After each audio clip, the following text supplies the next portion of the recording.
না, আমাকে দেখতে দে। তুই কি দেখবি রে? ছাড়। আরে দেখতে দে আমাকে। আরে यार দেখতে দে না বলছি। আরে বলছিস ওই তো। চার মাস। আরে বাদ দে, এমনিতে আমি যেন পাস করতে চেয়েছিলাম। এই কিরে, আরে বিড়ি খাওয়া। কি হয়েছে তোর? তুই জানিস তো ফেলটুস। আর তোর? আমি তো পাস করে গেছি, কলেজে অ্যাডমিশন নেব। কোন কলেজে? যে কলেজের কোনো নাম নেই। বুঝতে পেরে গেছি। আমরা কি করে পাস করব বল? কখনো পাস করেছি আমরা? আয় আয় এদিকে আয়। এখনো পর্যন্ত আমাদের পাস করানোর মতন কেউ জন্মায়নি। পরের বার ফেল করলে আমার একদম 9 বার কমপ্লিট হয়। তোর কি হলো যোগী? আমি শার্ট তুলে ব্যান্ড পার্টি বাজনা বাজাবো। এই বিড়ি দে না। আয় আয় আয়। এই দেখ এও চলে এসছে। এই এরকম মুখ নিচু করে দাঁড়িয়ে আছিস কেন? পাস করে গেলেও বা কি করতিস? আমি পাস করেছি। আমি বলছি না আমি পাস করেছি। পাস হয়ে যাওয়ার পর এরকম মুখ নিচু করে দাঁড়িয়ে আছিস? তুই তো আমাদের দলের মধ্যে প্রথম পাস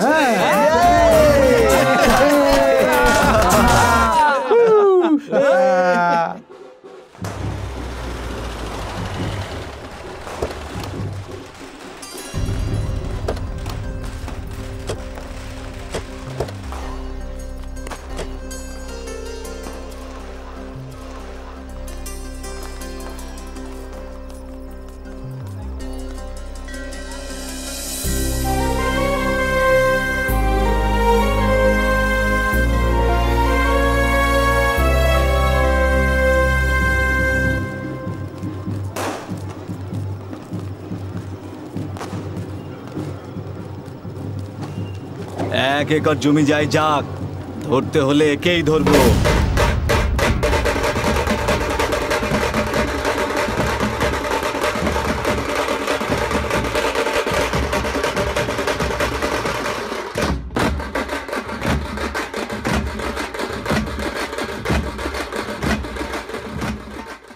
এমনিতেই তোর কাছে কিছু নেই, বাড়িতেও কিছু নেই, এরকম অবস্থায় তোর কলেজে পড়ার কি দরকার আছে বাবা? আমিও তো সেই কথাই বলছি। পরীক্ষায় পাশ করতে পারবে না, তা থেকে বরং মেয়ে খুঁজে বিয়ে দিয়ে দাও। তোর মা তো ঠিক কথাই বলছে বাবা। শোনো, তুমি তোমার ছেলেকে কলেজে পাঠিও না। আজকালকার যুগে মেয়েদের সাথে বন্ধুত্ব করা একদম ঠিক নয়। ওখানে পড়াশোনা কিচ্ছু হয় না, শুধু খারাপ খারাপ জিনিস হয়। আমার বেকার ছেলেটা পাস করতে পারলো না। যদিও পাস করতো তাহলে ভালো করে কলেজে ভর্তি করে দিতাম না। ভেবে চিন্তে মুখে যা আসে তাই বলতে শুরু করো। বলছো যে মেয়েদের সঙ্গে বন্ধুত্ব করা ভালো হয় না। যাও এখান থেকে যাও। বেচারি, থাকার জন্য তো ঘর নেই, ছেলেটাকে পড়াশোনা করাবে কি করে? আরে রে রে রে, এখনই কি পড়ার বয়স চলে গেছে নাকি? আরো 2-3 বছর পড়াশোনা করতে দাও, তারপর না হয় একসাথে পাশ করবে। যে যাই বলুক বাবা, আমি কলেজে পাঠাবো না। আমি আর সহ্য করতে পারছি না। মাসি, তোমাকে চিন্তা করতে হবে না, আমরা সবাই মিলে ভর্তি করে দেবো। এটা ঠাসিয়ে চল লাগাবো। 1 পয়সা রোজগার করার মুরদ নেই, বলছে কলেজে ভর্তি করাবে। কলেজে এই তোর বউয়ের মুখ দেখে ছেড়ে দিচ্ছি, না হলে আমি তোকে তো আমি চুপ করে বসে যাও। দেখুন, যে যা কিছু বলে বলুক, আমরা একে পড়াবোই। দেখুন আমাদের বস্তিতে ওই শুধু পাস করেছে, তাই ওকে পড়তে দিন না। তুই পড়াশোনা চালিয়ে যা রে, যা হবে আমরা সবাই দেখে নেবো। দেখো কি বলছে। তোমাদের কাউকে কিচ্ছু করতে হবে না, একে পড়ানোর খরচ আমাদের। যদি লক্ষ টাকা খরচা হয় হতে দাও না, আমরা ঠিক ব্যবস্থা করে নেব।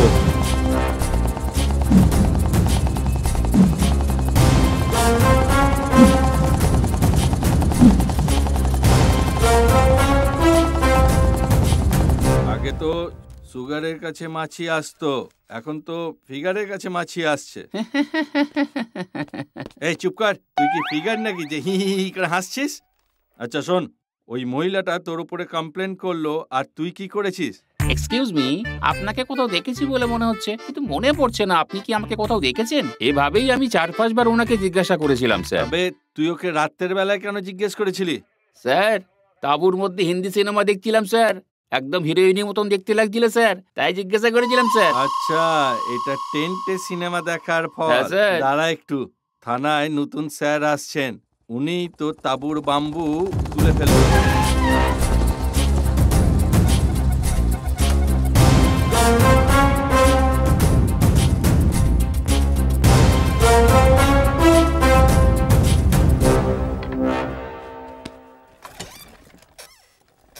স্যার আপনার জন্য চা আনাচ্ছি। এই ছোটু, চা নিয়ে এক্ষুনি। আপনার নাম কি? আমার নাম চন্দ্রপা বোমান স্যার। কোন গ্রাম বিজাপুর। থেকে? এখানে কত বছর হলো?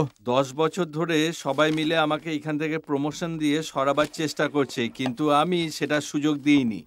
আমার বউয়ের প্যারালাইসিস হয়ে যাওয়ার পর থেকে আমার দুটো মেয়েকে নিয়ে কোথায় কোথায় ঘুরবো বলুন তো স্যার। সেই জন্যই সিদ্ধান্ত নিয়েছি এইখানেই চাকরি করব, এই গ্রামেই থাকবো স্যার।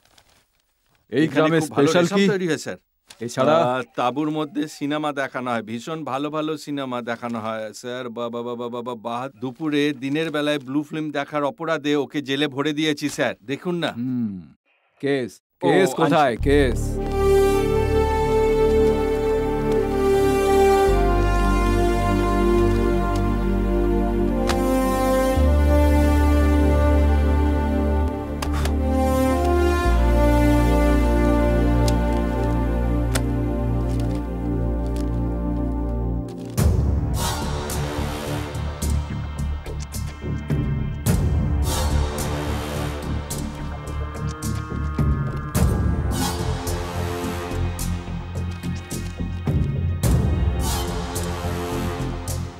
এ কি?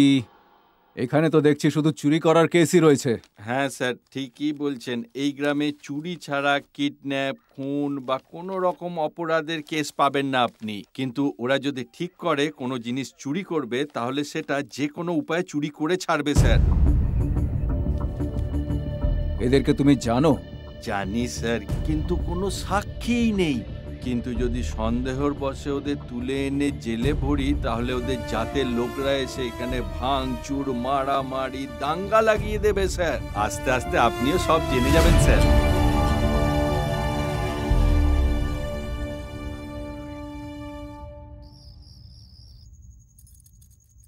খুব ভালো হয়েছে তো। তুমি আর একটু খাবে? না না, দরকার নেই। তোদের চাই? না মা। ঠিক আছে। আর বাচ্চারা, স্কুল কেমন চলছে? ভালো চলছে বাবা। Very good very good. আর ম্যাডাম, ব্যাংক কেমন ছিল? খুব বেশি ট্রানজাকশন হয়নি, এই গ্রামের হিসাবে ঠিকঠাক, বাট ওকে। তোমার প্রথম দিন কেমন ছিল পুলিশ স্টেশনে? একরকম ভাবে খুবই ইন্টারেস্টিং। কোনো খুন হয় না, রেপ হয় না, কিডন্যাপ হয় না, শুধুমাত্র চুরি হয় এখানে। আর চুরির জন্য এরা সব কিছু করতে পারে। তাহলে তো আমাদের খুব সাবধানে থাকতে হবে। মা, এই বাঘের বাড়িতে কোনো চোর আসতে সাহসই পাবে না। বাঘ? বাঘ কোত্থেকে এলো? মা, আমাদের বাবাই তো বাঘ।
এক বাবার ছেলে হলে নিজেদের নামটা বলে যা।